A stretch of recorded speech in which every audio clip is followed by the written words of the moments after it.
Think about the last time you got paid. Before the money even hit your checking account, taxes took their bite. So when you open your 401k app and see that contribution come out pre-tax, it feels like a win. Like you just outsmarted the system. You might even hear the standard advice. Put in enough to get the match. Max it if you can. Lower your taxes now. You nod. You automate it. You feel responsible. Then you run the retirement calculator. It projects a nice, smooth income stream.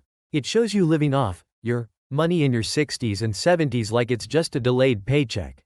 But here's the feeling nobody warns you about. One day, you stop working, and the tax bill doesn't stop with you. Because the rules for how retirement withdrawals get taxed aren't based on your intentions. They're based on future tax law, future income rules, and a bunch of moving thresholds you don't control. And that smart, pre-tax saving move can quietly set you up for a retirement squeeze. Let me be clear about something. When you put money into a traditional 401k or traditional IRA, you're not avoiding taxes. You're postponing them. That's the whole deal.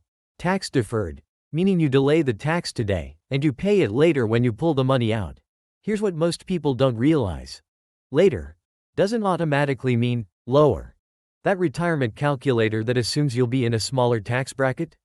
It's guessing, and it often ignores how retirement income actually stacks. You can have Social Security. You can have a pension. You can have investment income. And then, on top of that, the IRS can force withdrawals from your pre-tax accounts. Those forced withdrawals have a name. Required Minimum Distributions, or RMDs. That's the minimum the government makes you take out each year so it can finally collect the taxes. According to Fidelity's summary of the Secured 2.0 changes, the age when RMDs start increased to 73 in 2023, and it's scheduled to move to 75 in 2033. Translation: your account can grow longer, and the forced taxable withdrawals can get bigger when they begin. And this isn't some niche problem.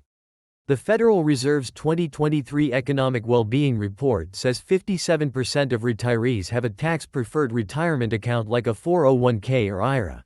Here's the twist. In retirement, taxes can rise without your spending rising. And it goes deeper than that. So the real trap starts with the assumptions you're making today. Most retirement plans quietly assume three things. Tax rates will be similar, your taxable income will be lower, and the rules won't change much. But your tax bracket in retirement, meaning the rate your next dollar gets taxed at, depends on what your income looks like then, not now. Add inflation, changing deductions, new laws, and those assumptions can break fast. It's like planning a road trip with a map that updates after you've already left. Here's a concrete place this shows up: Social Security taxation. According to a Congressional Research Service brief, the thresholds that make your Social Security taxable are $25,000 and $34,000 of provisional income for single filers, and $32,000 and $44,000 for married couples filing jointly. Provisional income is basically your other income plus half your Social Security. Go over the threshold, and up to 85% of your benefit can become taxable. Notice the scary part. Those thresholds aren't indexed to inflation in the law, which means over time, more retirees get pulled into paying tax on benefits even if their lifestyle doesn't change. Then there's Medicare. If your income crosses certain lines, you don't just pay more tax, you can pay more for healthcare every month. For 2024, the Social Security Administration's IRMAA table shows the first surcharge tier starts at $103,000 MAGI for a single person and $206,000 for a married couple. MAGI is modified adjusted gross income, your income number Medicare uses. So if your plan is, I'll withdraw what I need and stay in a low bracket, you might be underestimating the hidden cliffs. And once you see the cliffs, you start asking a darker question. What happens when you cross one by accident? Now imagine this happening to you in a year that already feels expensive. Take a couple like Marcus and Elaine. They're both on Medicare. Most of their retirement money is in a traditional 401k. They also collect Social Security. Their plan is simple. Withdraw a little each year, keep taxes reasonable, enjoy retirement, then the roof leaks. Or a car dies. Or their adult kid needs help. So they do what they've always been told is responsible. They take a one-time withdrawal. Charles Schwab explains how IRMAA works, And the key detail is brutal. Medicare uses your Magi from 2 years prior to decide whether you pay a surcharge. Meaning a financial decision you make today can boomerang into higher premiums later. For 2025, CMS lists the first IRMAA tier starting at $212,000 Magi for married couples filing jointly. And Schwab gives a specific example. A couple with $220,000 Magi pays a Part B premium of $259 per person per month. Now connect the dots. If Marcus and Elaine's income is hovering near that line, a single distribution from their 401k can push them over it. Not by thousands, by $1. And it doesn't just affect Medicare. That same added income can also push more of their Social Security into the taxable zone, up to 85%, because provisional income rises. So the surprise tax bill isn't just a bigger line on your 1040. It's a stack. More taxable Social Security, potentially a higher bracket, and higher Medicare premiums, on a delay. Here's what most people don't realize. You can do everything right and still trigger the system's trapdoors. The question is, what do you change while you still have time? You now see the problem isn't taxes later. It's taxes later plus weird thresholds and delayed penalties. Next, you'll learn what this means for how you save right now, before the trap is locked in. And that's why the real danger isn't one big tax rate, it's the way retirement income stacks and triggers other taxes.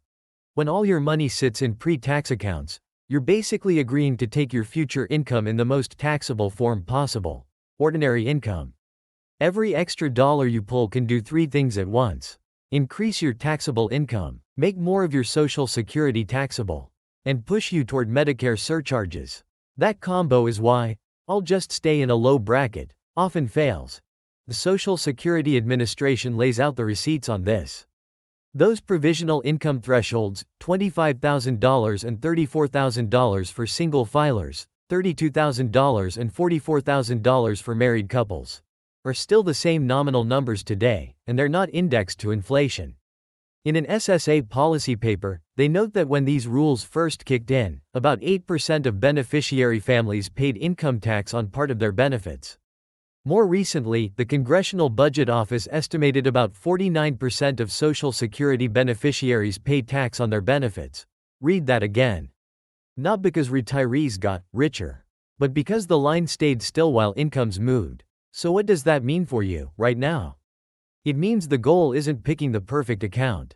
It's building options. You want at least 3 buckets you can pull from later: taxable, brokerage, cash, tax deferred, traditional 401k, IRA, and tax-free, Roth. So in a roof leak year, you're not forced to yank everything from the one bucket that spikes Magi.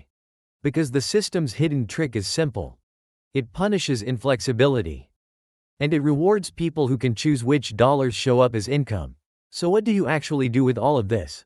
Starting while you still have time to move the pieces, here's exactly what to do. Not a theory, a setup. Step 1. Build tax diversification. Aim for 3 buckets over time: pre-tax, 401k, IRA, Roth, and taxable brokerage, cash. If all your contributions are going to traditional right now, redirect some future savings to Roth options if your plan offers them. Step 2. Run a threshold check once a year. Look at your projected retirement income sources and ask, could an RMD year plus Social Security push you into those taxable benefit zones or Medicare IRMAA tiers? You don't need perfection, you need awareness. Step 3. Reduce future RMD pressure on purpose. If you're in a relatively lower bracket in your working years, or in the gap years between stopping work and claiming Social Security, ask a tax pro about partial Roth conversions. The point isn't to avoid tax. It's to pay some tax on your terms, so you're not forced to pay it later at the worst possible time. Step 4. Create a shock absorber fund. A boring cash reserve or taxable account you can use for one-time expenses, so you don't accidentally cross a line by $1. If this was useful, you'll want the next video on the retirement gap years strategy. How to use the years before Social Security and before RMDs to legally lower lifetime taxes. Subscribe if you want more of the stuff your retirement calculator conveniently leaves out.